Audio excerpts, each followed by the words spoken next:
ही गोष्ट आहे एका मजदुराची। छगन शेठ लालचंदच्या शेतामध्ये काम करत होता। शेठ लालचंदचं शेत या गावामध्ये सगळ्यात जास्त होतं आणि तिथे खूप मजदूर काम करत होते। दिवसाच्या शेवटी शेठ लालचंद आपल्या मजदुरांना त्यांचा मेहनताना देत होते। तसं तर शेठ लालचंद खूप चांगल्या मनाचे होते, परंतु त्यांनी मजदुरांवर नजर ठेवण्यासाठी काळ्याला ठेवलं होतं। अगं कमला, केव्हापासून बघतोयस की तू तिथेच बसून आहेस? इतका आराम करशील तर तुला मजुरी नाही मिळणार। अरे भावा, माझी तब्येत खराब आहे। ते काही मला माहित नाही, कामावर आलीयस तर काम कर। काळ्या नेहमीच मजदुरांना बरं वाईट म्हणायचा। एके दिवशीची गोष्ट आहे। छगन एका विळ्याने शेत कापत होता आणि त्याची नजर हटली आणि त्याला तो विळा लागला। काही मजदूर त्याच्या जवळ धावले। एका बाईने त्याची मलमपट्टी केली आणि मग सगळे मजदूर काम करायला लागले।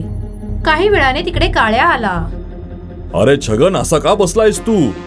सेठजी काम करता करता त्याच्या हाताला जखम झालीये। कामावर तर काही लक्ष नसतं तुझं, मजुरी मात्र पूर्ण पाहिजे असते। आता यांच्या औषध पाण्याचाही खर्च करा। एक दिवस तुम्ही या सेठला पूर्णपणे कंगाल करून राहाल। काळ्याचे बरे वाईट ऐकून छगनला खूप राग आला। तो काहीच न बोलता घरी निघून आला। घरी आल्यावर त्याने आपल्या बायकोला सगळी कहाणी सांगितली। बिचारी मार बघून रडायला लागली।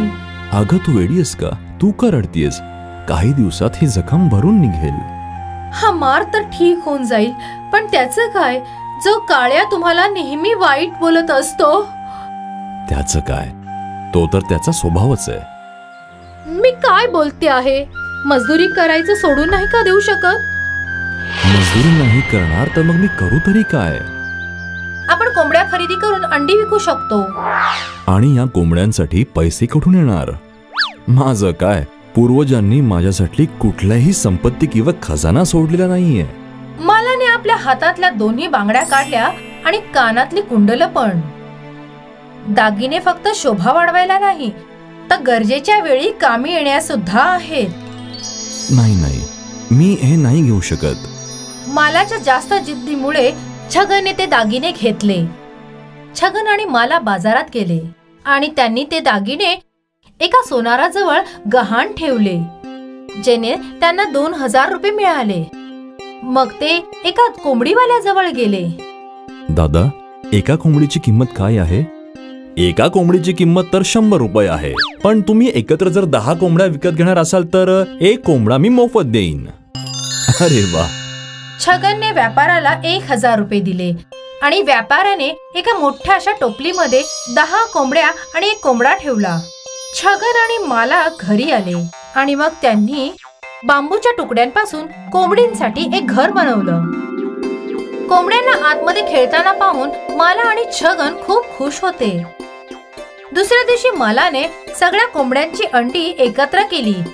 छगन त्या अंड्यांना एका व्यापाऱ्याजवळ घेऊन जायचा आणि त्याला त्या 10 अंड्याचे 30 रुपये मिळायचे आणि हे असं रोज चालायचं। 1 महिना निघून गेला आणि आज छगन आपल्या महिन्याची मिळकत मोजत होता।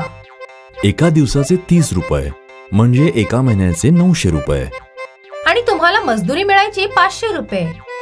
मी विचार करतो की काही पैसे सोनाराला देऊन यावेत। नाही, जे पैसे जास्त आहेत त्यातून आणखीन कोंबड्या विकत आणू, जेणेकरून आणखीन जास्त नफा होईल। छगनने मालाचं म्हणणं ऐकलं आणि त्याने व्यापाऱ्याकडून 5 कोंबड्या आणखीन आणल्या। आता त्यांना रोज 15 अंडी भेटायची। हे पाहून मला खूपच खुश होती।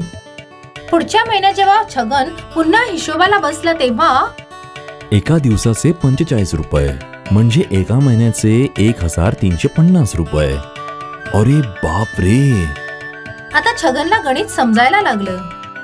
पुढच्या 3 महिन्यापर्यंत छगन 10 कोंबड्या खरेदी करायला लागला। आता पूर्ण मिळून छगनकडे 50 कोंबड्या होत्या। आता रोज त्याला 150 रुपये मिळायला लागले। हे पाहून तो खूप खुश होता। ह्यावेळेस जेव्हा त्याने हिशोब केला, पूर्ण महिन्यात आपण 4500 रुपये कमवलेत। बघितलं, मी म्हणत होते ना। हा, चला आता माझ्या हातात बांगड्या परत येतील। दोघे सोनाराकडे गेले.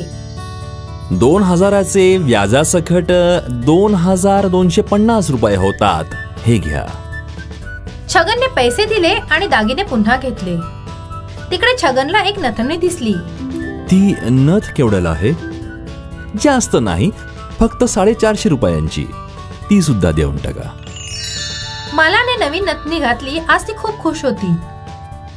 ह्यानंतर छगनने आपला अंड्याचा व्यापार चालू ठेवला आणि एका वर्षभरातच त्याची मिळकत 30,000 रुपये झाली. आता त्याचा स्वतःचा पोल्ट्री फार्म होता आणि काम करायला नोकर चाकर देखील होते. आणि आता त्यांची छोटीशी झोपडी एक मोठा बंगला झाला होता. आता छगन आणि माला आपल्या आयुष्यामध्ये खूप खुश होते. फक्त एका वर्षापूर्वी छगन एक मजदूर होता आणि आता तो एक पोल्ट्री फार्मचा मालक आहे. जर मालाने जिद्द नसती केली तर छगन आज मजदूरच असता. ह्यासाठीच मुलांनो, सफलतेसाठी फक्त एक मोक्याची गरज आहे, जसा छगनला भेटला आणि तो एका वर्षातच सफल झाला.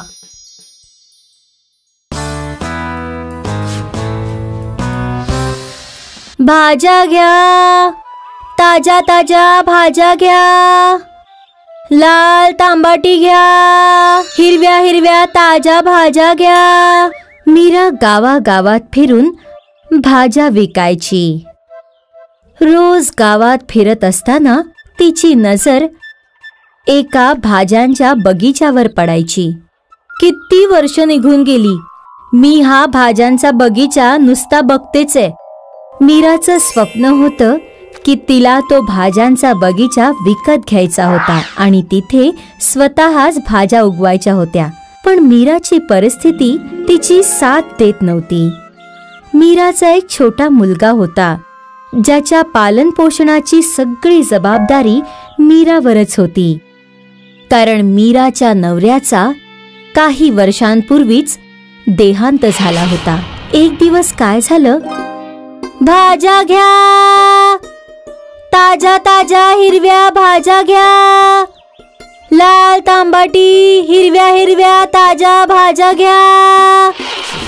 तेव्हा समोरून विमला तूप विकणारी आली. अगं ए मीरा, कशी आहेस ग? अगदी बरी आहे. तू बोल, तू कशी आहेस? माझं चांगलं चालू आहे. तू ऐकलंस का, तो भाज्यांच्या बगीच्याचा मालक आहे ना, तो त्याचा बगीचा विकतोय. माझ्याकडे जर एवढे पैसे खरंच असते ना, तर मी आजच तो बगीचा विकत घेतला असता. मीराला तो भाज्यांचा बगीचा इतका आवडायचा की ती सरळ त्या बगीच्याच्या मालकाकडे गेली. शेठजी, मी असं ऐकलंय की तुम्ही हा बगीचा विकताय म्हणून.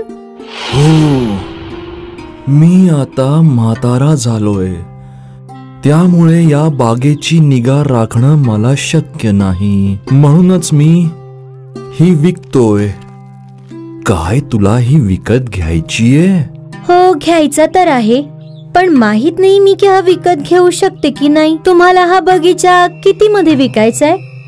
मला याची 500 नाणी तरी हवी आहेत. अरे बापरे, माझ्याकडे तर फक्त 200 नाणीच आहेत. 200 नाणी तर खूपच कमी आहेत. मी 400 नाण्यांच्या खाली अजिबात विकणार नाही. शेठजी, जर मी तुम्हाला या क्षणी 200 नाणी दिली आणि पुढच्या 4 महिन्यांमध्ये दर महिन्याला 50-50 नाणी दिली, तर काय तुम्ही मला हा बगीचा विकत द्याल? शेठजीने विचार केला. ठीक आहे, पुढच्या 4 महिन्यांपर्यंत तू मला 50-50 नाणी दर महिन्याला देशील. मीरा खूप खुश होती की लवकरच तिला तिच्या स्वप्नातला बगीचा मिळणार आहे. मग काय आता, मीरा अजून जास्त मेहनत करायला लागली. ती रोज जास्त भाज्या विकत घेऊ लागली आणि विकू लागली, ज्यामुळे तिला जास्त पैसे मिळू लागले. रोज मीरा एक एक पैसा जोडू लागली आणि आता संध्याकाळच्या वेळी मीरा गावात फिरून फिरून फरसाण सुद्धा विकू लागली. एका महिन्यानंतर मीराने शेठजींना 50 नाणी देऊन टाकली. मीरा खूप खुश होती. मीराने आपली मेहनत तशीच सुरू ठेवली. ती सकाळी भाज्या विकायची आणि संध्याकाळच्या वेळी फरसाण. पाहता पाहता मीराने 4 महिन्यांमध्ये शेठजींना सगळे पैसे देऊन टाकले. खूप छान मीरा, आता ही बाग तुझ्या मालकीची झाली. या बागेची नीट काळजी घे. मीराने स्वतःचा बगीचा विकत घेण्याचं स्वप्न पूर्ण केलं. आता मीरा स्वतःच्या बागेमध्ये भाज्यांची लागवड करू लागली आणि दुसरे भाजीवाले तिच्याकडून भाज्या विकत घेऊ लागले होते. मीराच्या परिश्रमाने तिचं आयुष्य सुधरवलं. तिचा मुलगा सुद्धा आता चांगल्या शाळेत शिकू लागला होता आणि मीराचं आयुष्य सुखद झालं. म्हणूनच म्हणतात ना, मेहनत करणाऱ्यांची कधीच हार होत नाही.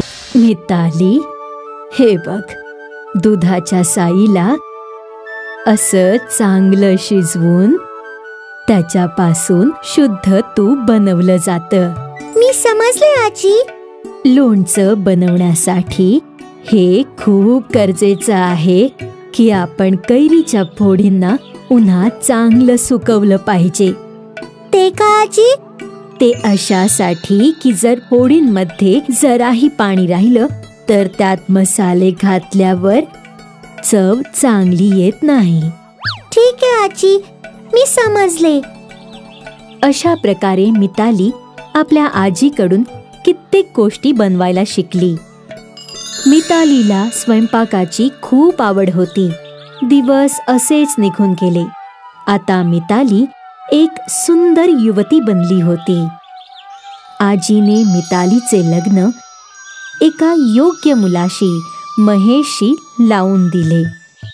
मिताली आणि महेश एकमेकांसोबत खूप खुश होते. एका वर्षानंतर मिताली आणि महेशला 2 जुळी मुलं झाली, ज्यांची नावं त्यांनी आलोक आणि आदित्य ठेवले होते. दोघे खूप सुखात होते. महेश आपल्या सर्व जबाबदाऱ्या चांगल्या प्रकारे निभावत होता. काही काळाने मितालीची आजी वारली. मितालीने रडून रडून स्वतःची अवस्था करून घेतली. आता या जगात मितालीचे केवळ आपले म्हणून 3 लोक उरले होते, महेश आणि त्यांची 2 जुळी मुलं. मितालीने स्वतःला सावरलं आणि ती आपल्या नवरा आणि मुलांच्या देखभालीत गढून गेली. पण परमेश्वराने कदाचित मितालीच्या नशिबात खूप कमी सुख लिहिलं होतं. महेशचा एक भयानक अपघात झाला, ज्यामुळे त्याने अंथरूण धरले. मितालीला हे कळतच नव्हते की ती स्वतःचा आणि आपल्या 2 मुलांचा सांभाळ करेल. काही दिवसातच त्यांच्याकडे अन्नाचा एक कणही उरला नाही. त्यांच्याकडे औषधांसाठी देखील पैसे नव्हते. आणि मग एके दिवशी महेशने देखील आपला देह त्यागला.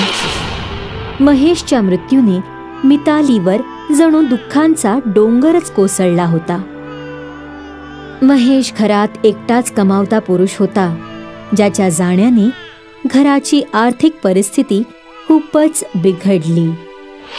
मितालीने ह्या आधी कधीच काम केले नव्हते, पण आता तिच्याकडे दुसरा कोणताच मार्ग नव्हता. जर मी आता काम नाही केले तर माझी 2 मुलं भुकेने मरतील. मला कमाई करावीच लागेल, पण मी कशी कमाई करू? मला तर कुठलं काम देखील येत नाही. मी तर शिकलेली सुद्धा नाहीये. मिताली ह्याचाच विचार करत होती. तिला समजत नव्हतं की तिने काय केलं पाहिजे. अचानक तिची नजर घरातल्या बरण्यांकडे गेली. लोणचे, हो, मी लोणचे बनवून विकू शकते. मितालीने लोणचे बनवायला सुरुवात केली आणि जेव्हा तिचे लोणचे तयार झाले तेव्हा तिने ते लोणचे एका मोठ्या बरणीत भरून घेतलं. ते लोणचे घेऊन मिताली बाजारात गेली. तिथे ओरडून ओरडून ती ते लोणचे विकू लागली. कित्येक लोकांनी तिच्याकडून लोणचे विकत घेतले आणि संध्याकाळी घरी आल्यावर मितालीने आपली पहिली कमाई पाहिली तेव्हा ती खूप खुश झाली. त्या पैशांनी मितालीने आणखी कैऱ्या विकत घेतल्या आणि आपल्या दोन्ही मुलांसाठी खाऊ सुद्धा. दुसऱ्या दिवशी मितालीने पुन्हा लोणचे बनवले आणि पुन्हा तिने बाजारात नेऊन विकले. काही दिवसातच मितालीचे लोणचे संपूर्ण शहरात चर्चेचा विषय बनला होता आणि आता मितालीचे लोणचे खरेदी करण्यासाठी लोक रांग लावून उभे राहू लागले. मिताली खुश होती कारण तिला गरजेपेक्षा जास्त पैसे मिळू लागले होते आणि तिच्या दोन्ही मुलांचे पालन पोषण खूप चांगल्या प्रकारे होऊ लागले होते. काही वर्षांनी मितालीची दोन्ही मुले मोठी झाली आणि आता ते दोघं मोठ्या शाळेत शिकू लागले होते. मितालीने लोणचे विकून विकून मोठे घर बांधले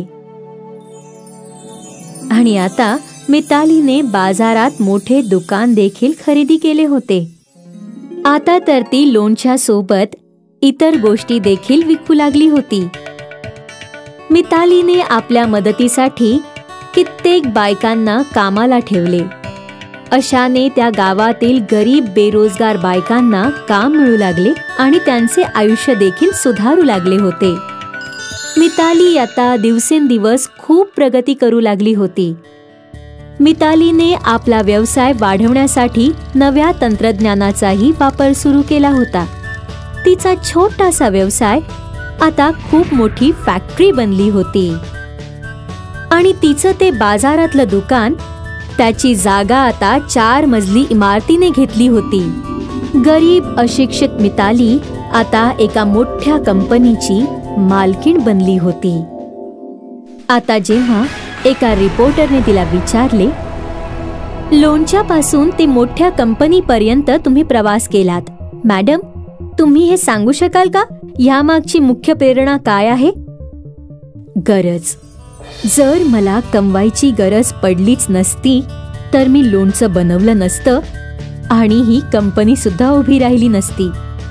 मिताली मॅडम, तुमच्या या साहसाला मी सलाम करते आणि आमच्या या शुभकामना आहेत की तुमचा हा व्यवसाय लवकरच आंतरराष्ट्रीय व्यापार बनावा. तर मॅडम, तुमच्या कहाणीचा सार असा आहे की यशस्वी होण्यासाठी सतत काम करण्याची गरज आहे.